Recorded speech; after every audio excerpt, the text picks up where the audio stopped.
Katie M. Hoagie and Peter Luxrell here, and today we are bringing to you the esoteric word.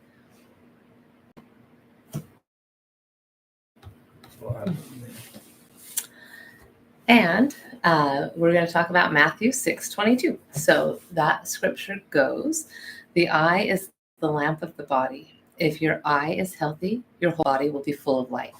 So Peter, in this scripture, what does it mean when it says the eye? Like, why is there only one eye, not two eyes that they're speaking of?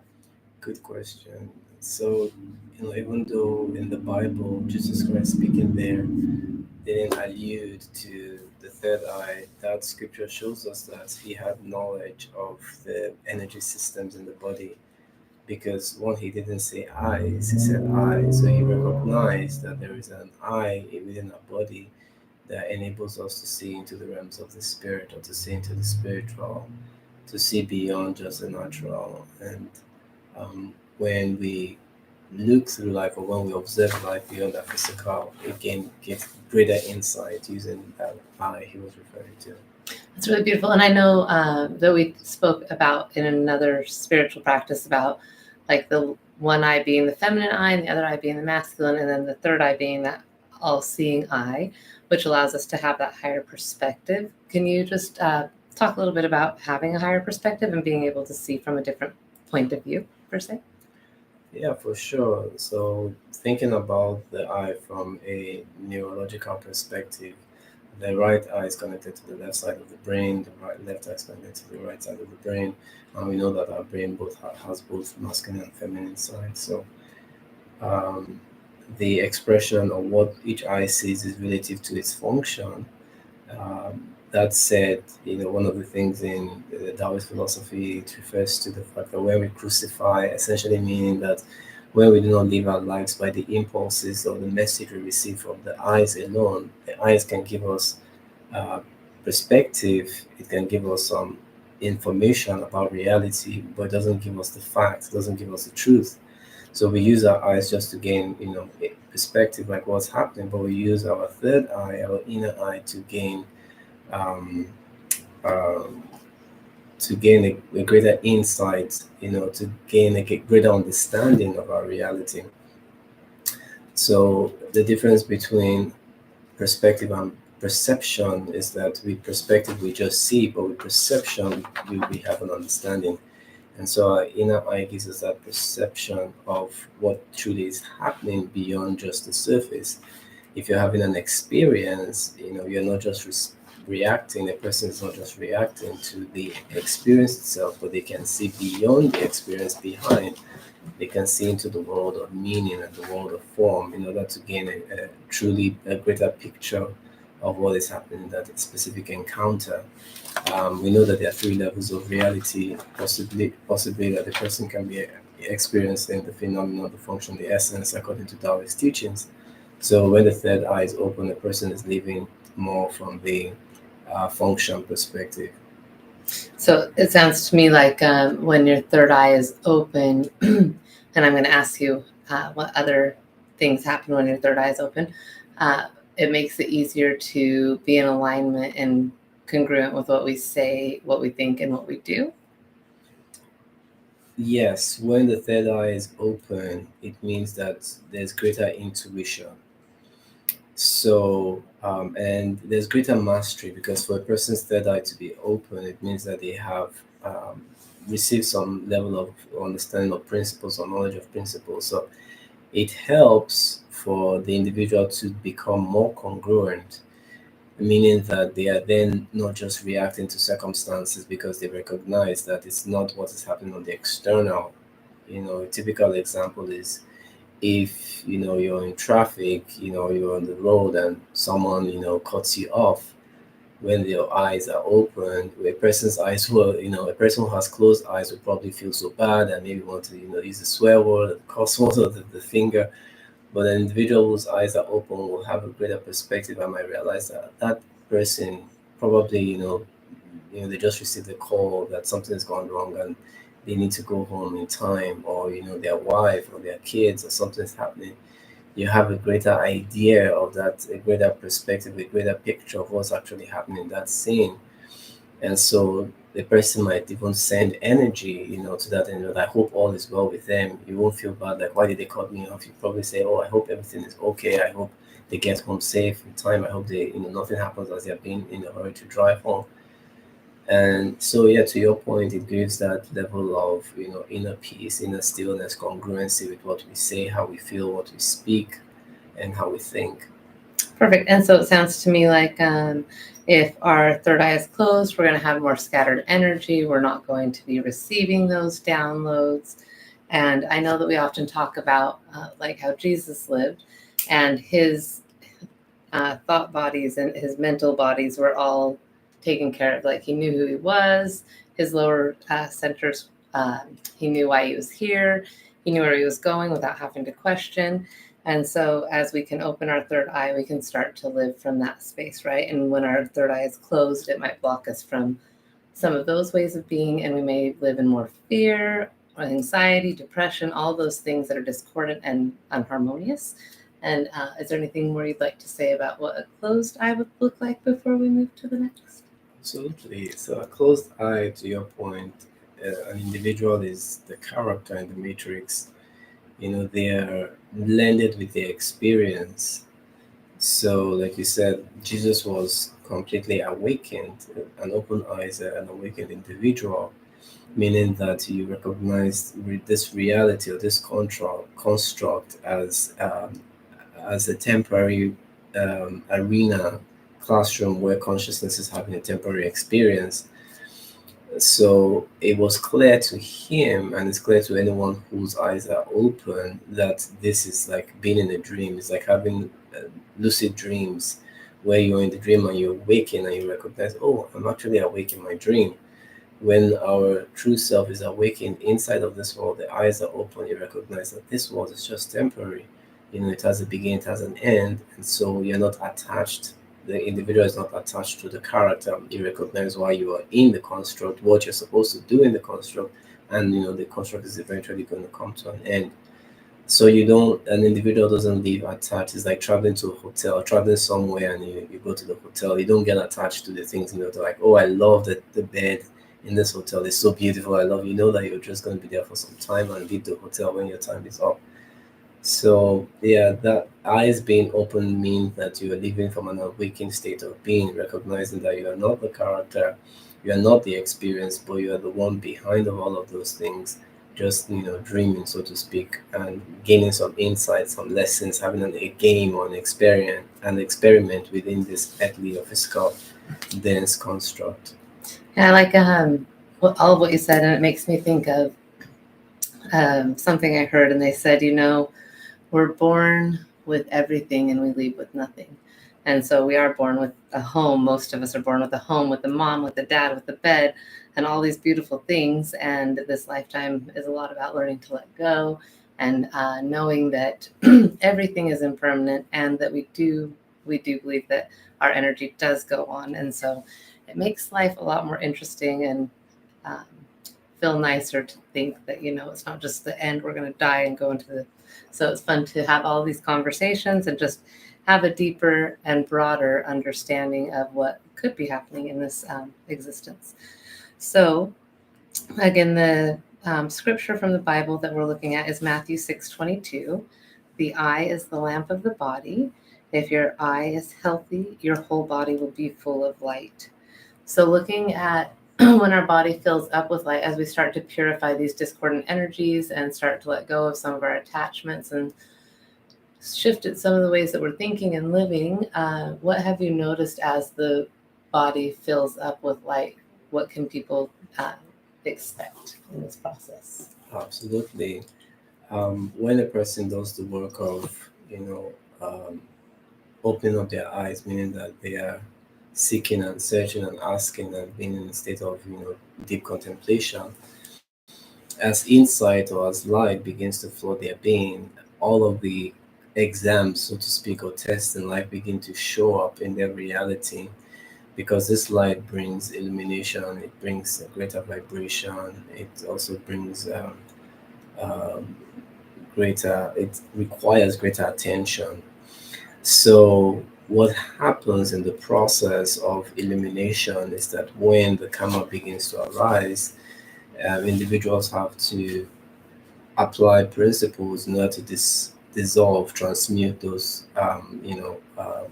discordant or misqualified energies, energies of anger or rage or lust or jealousy, pride. When all of those things show up, then in individuals experience, because their eyes are open, they can recognize them and feel that the vibration is different from the vibration of peace, the vibration of stillness. And so, in that scenario, an advanced soul will requalify those energies by bringing the right principle or bringing the right precept to that experience and dissolve it. And the more a person does that, the more they gain purity of consciousness, the more they gain lightness, the more their lower beings become less dense and more harmonious, they become more aligned, internally integrated or reintegrated. And that's the process of awakening or remembering, all of the members becoming one, so that they then become the outpicturing of their higher self on earth, or we can call it the embodiment of their true self on earth, their true nature on earth. So what I feel like I am one of the aspects of what you're saying is that as this karma comes up, it's these loops that happen in life, and we get to make a choice in that moment if we want to continue to play this game the same way that we always have, or if we want to make a different choice in that moment. And knowing that decisions create our destiny, really seeing that as we start to purify ourselves, we get to step back and be that observer and be like, okay, do I want to play the old character of Katie and continue being a victim or a nurturer or a warrior, whatever it is, the role that you're playing? Or I can step back and be like, okay, I've seen that hasn't served me in the past, so I actually want to play on a different game and see how that will serve me. And so as this karma is surfaced, it gives us that opportunity to actually shift our own reality. And as our body becomes more light, we're going to make choices that are more in alignment naturally, because it feels good and it makes sense. And it's beautiful how easy it is when we start to become more in alignment. So then also, as we purify that karma, we are also able to heighten our manifestations. I know that our friend Chad and I have talked about, you have to be 51% positive, or, oftentimes your manifestations are going to be that of what you're thinking, no matter what you're thinking, positive or negative. So that's why it's important to have those positive mindsets more often of the time, because we are creating our reality with our thoughts. And so with manifestations, spiritual gifting, and DNA activation, can we talk about those three things kind of lumped into one? Absolutely. So in terms of manifestations, the universe works on the principle or the law of magnetism or magnetic attraction, meaning that everything attracts to itself what it is. And that means that when an individual is vibrating higher, they will attract, or they'll become more magnetic in nature. And being more magnetic in nature meaning that they'll faster, there'll be an acceleration in terms of their ability to attract experiences to themselves.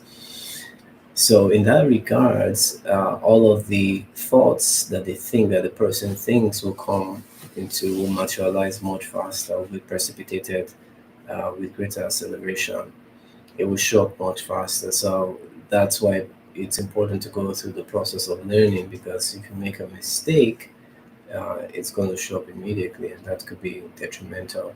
So it's important to understand the principles. In terms of the DNA aspect, that the body becomes less dense, the physical body, typically the reason why we talk about, the junk DNA and the fact that we have only two strands activated is because within us, the other strands, the other DNA strands have been covered. DNA is made up of molecules. Molecules are made up of atoms. The atoms are made up of electrons, and each of those um, atoms have been misqualified with dense energy. So just imagine taking something that is high vibrating and putting a container around it.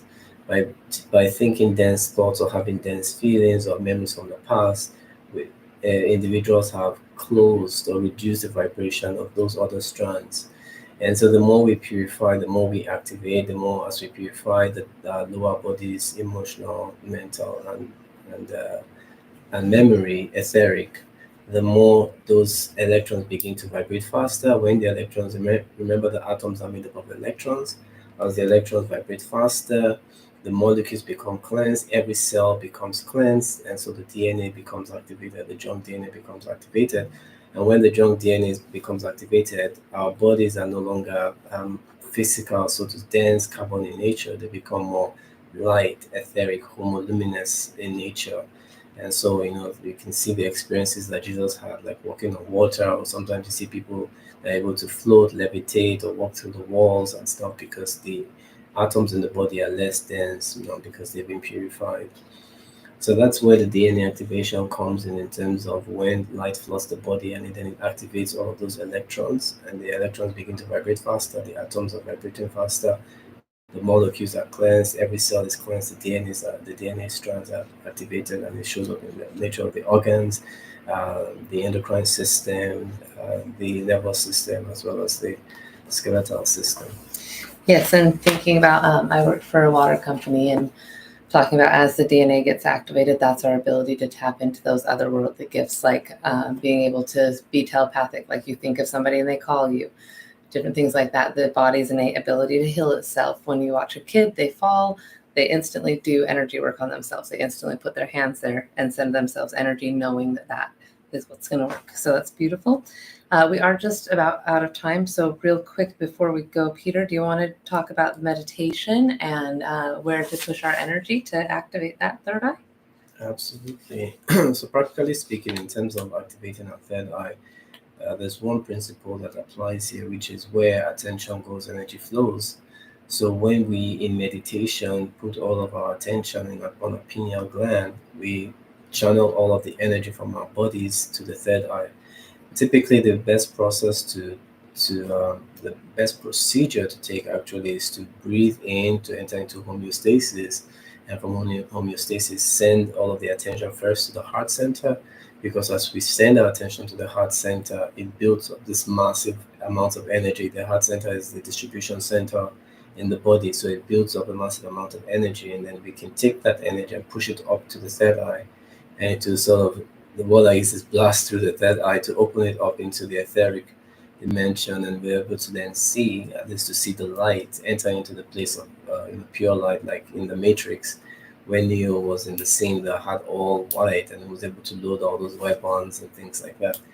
So as we blast through the third eye by taking the energy from the heart center, we're able to see into the etheric dimensions, and we're able to get messages, prompts, and intuition. And the second thing also is to purify what we eat. Certain things that we eat, types of foods, or fluoride can also calcify or close up the third eye. So we want to eat high vibrating foods as well.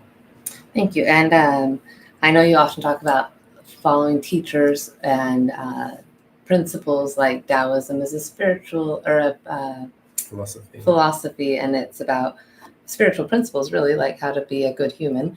And then you have the Bible, you have the Quran, you have so many different things to choose from, and we don't believe that any one way is the right way. And we believe that what's right for you is what's right for you, and we do believe that all of them have golden nuggets in them. And just thinking about that DNA light activation and light itself, that is information coming into us. And so it's really cool to know that we can tap into higher levels of consciousness, higher levels of information, and bring that down as we clear ourselves out. So it's a fun thing to practice with and experiment with yourself. It's one of those things you could go to school and study about ice cream. You could learn the flavor, the texture, the color, but until you actually eat ice cream, you don't know what it tastes like. So we invite you to try on these practices for yourself, and remember to like and subscribe our channel and let us know other things that you'd like to be learning about. And is there anything more that you'd like to say about this passage and opening the third eye before we head out of here today, Peter? Yeah, I agree to your point that it's important to practice these principles, because when we hear we're given the privilege or the opportunity to take that principle and practice. Otherwise, we don't, get more knowledge. So it's important to take what we've heard today and practice in meditation how to open up the third eye. I think it said something about like knowledge without application is useless. So we look forward to continuing to grow together, and make sure to put anything that you want to learn in the comments below. And thank you again. Much love, YouTube family.